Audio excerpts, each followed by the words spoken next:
Hello everyone, welcome to my place. Around 5 o'clock this afternoon, in the borderline, Florida should be feeling the effect of Hurricane Matthew. So I figure I'm going to put up a video. Who knows what kind of damage I'm going to have out here. How long we're going to be out of power, we don't know. So I'm going to do this video. I'd like to talk about Jehovah Witnesses' faithful and discreet slave, or what they call them, the governing body.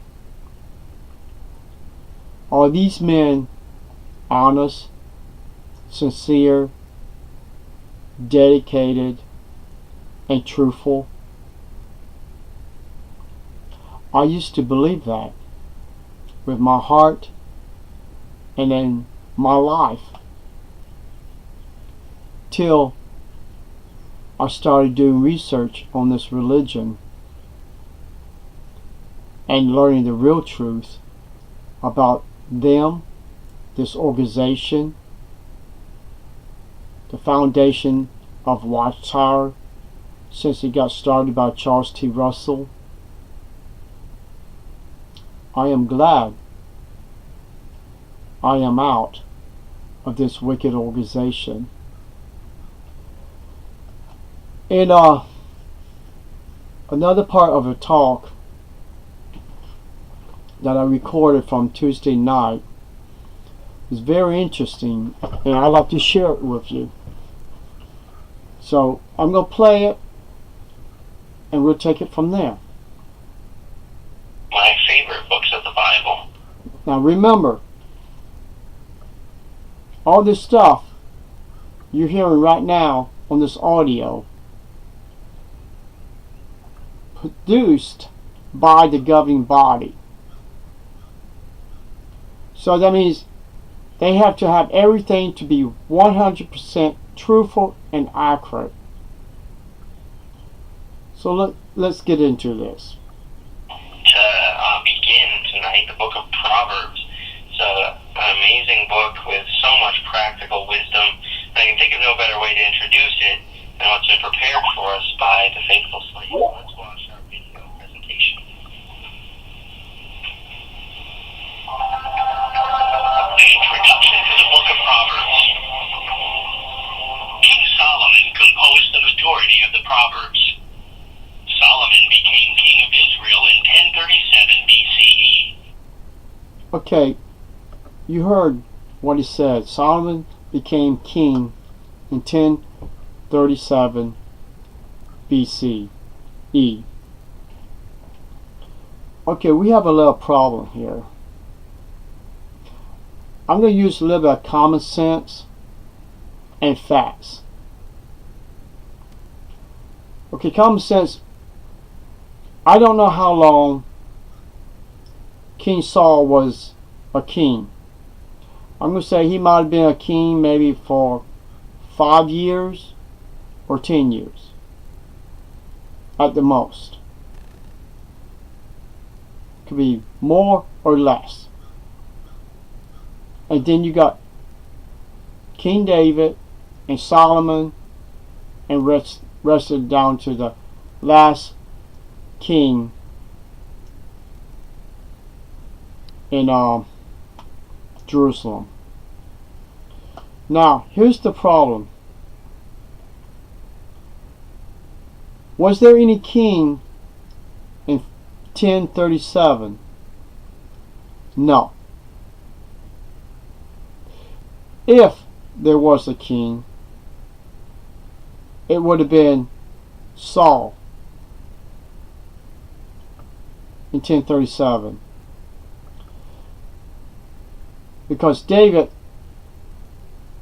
took the throne after Saul died.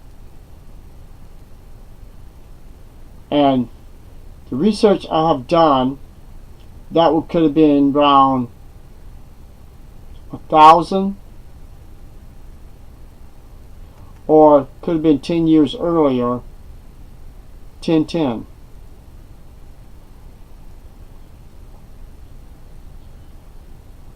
Question is,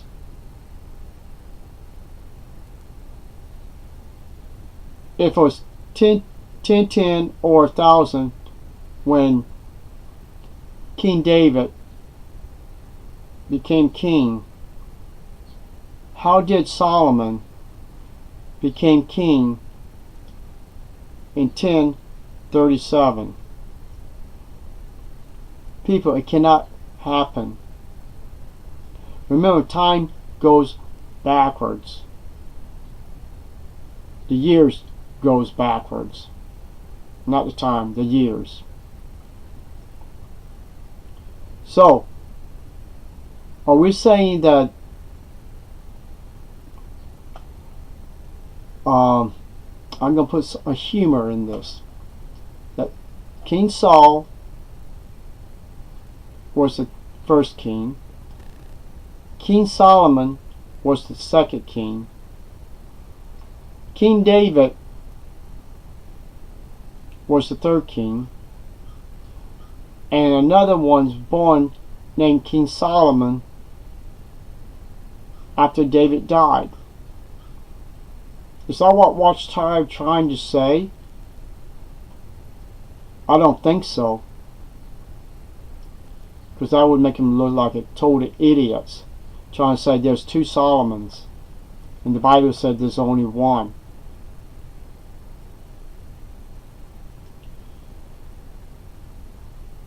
Research I've done that tried to say King Solomon might have been born in 99 BC, give or take.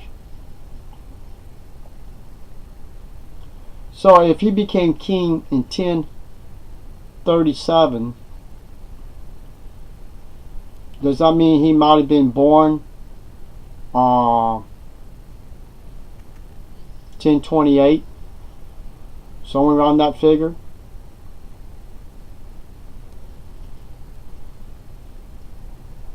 People,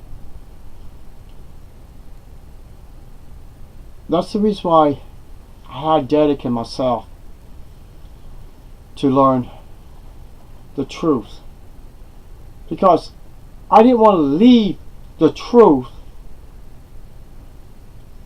to walk into lies or lies of apostates and lose my life, because I listen to men but not the organization, not the governing body.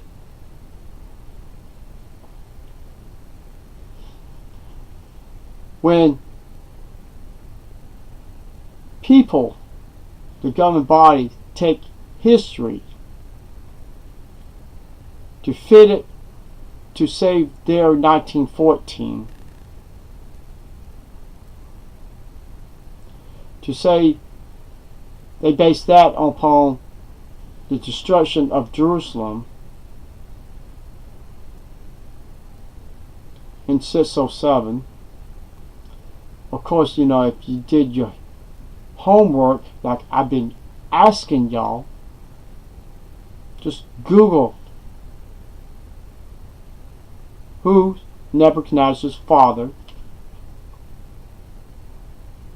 or who is the king in Babylonian in 607, if you want to try that. But you'll find out his father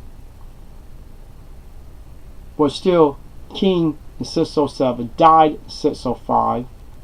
So you take 605, Nebuchadnezzar became king, and you minus 18 years from that, you get the true date,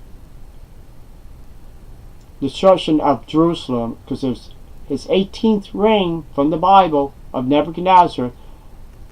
First temple was destroyed, Jerusalem was burned. 587. Now there's some research I've done saying that his father died in 604, So that would make it, Jerusalem could have been destroyed between 587 or 586. So the thing is, people, history and people that does archaeology, true scholars and all that, none of them will back up that Jerusalem was destroyed in 607. Now, maybe the Bible students, but there will be no other sources out there will prove it.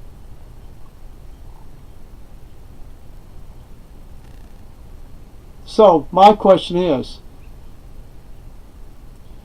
the facts that I dug up about King Solomon was not even born in 1037, wasn't even king before King David or even Saul in 1037, wasn't even with your mind, your common sense. Someone's lying to you? It's the watchtower, your headquarters, your governing body.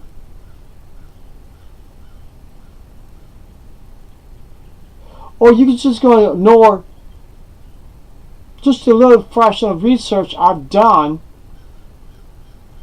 because you might be too lazy to do research and see the research I've done, that possibility could be 98% accurate, proving that King Solomon could not have been born or been king in 1037.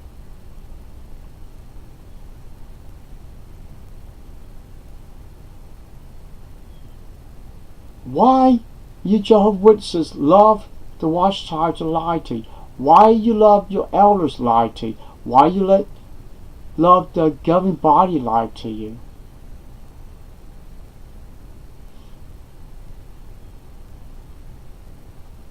All I'm saying, people, purpose of these videos is to educate you, to show you what we know, what we learn.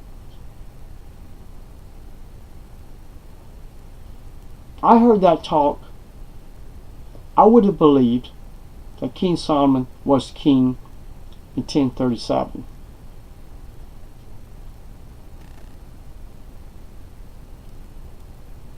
But if evidence shows otherwise, he wasn't even born, or wasn't even king around 1037.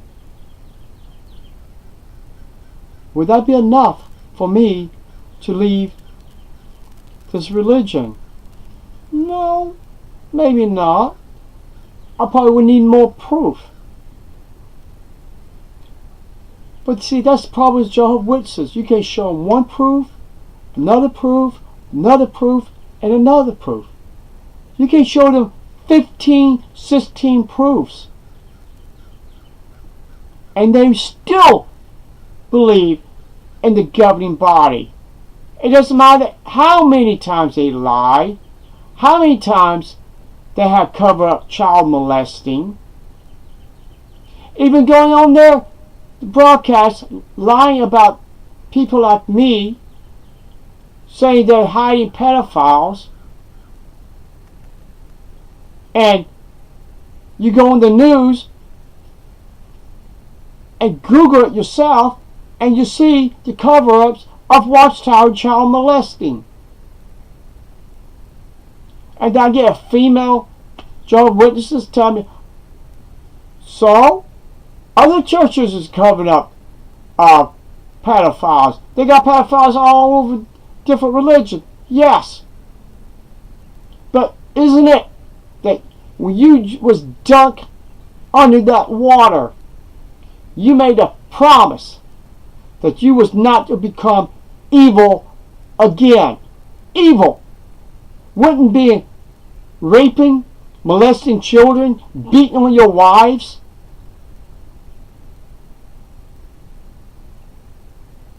And other elders molesting your children.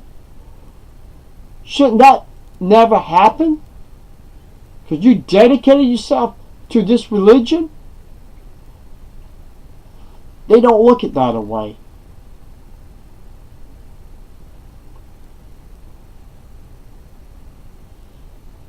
People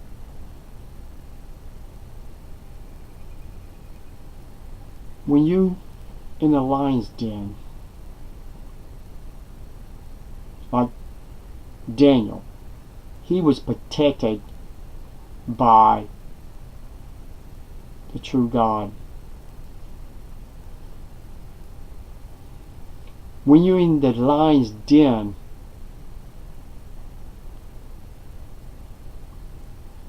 with Watchtower's false teaching in the corrupt organization, you're getting eaten alive.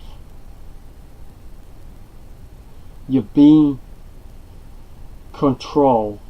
You're being brainwashed.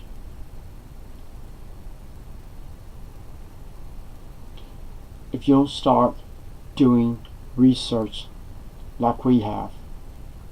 So that's all I want to bring out. There is no way King Solomon could have been king before Saul or King David, his father.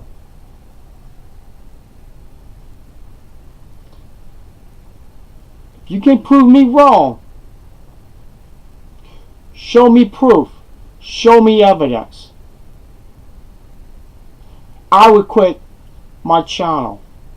I'll quit making videos. You can prove to me 1037 was when King Solomon became king. There's your challenge. Take it or get out of Watchtower. Because you're going to lose on that challenge. Thank you and have a wonderful day.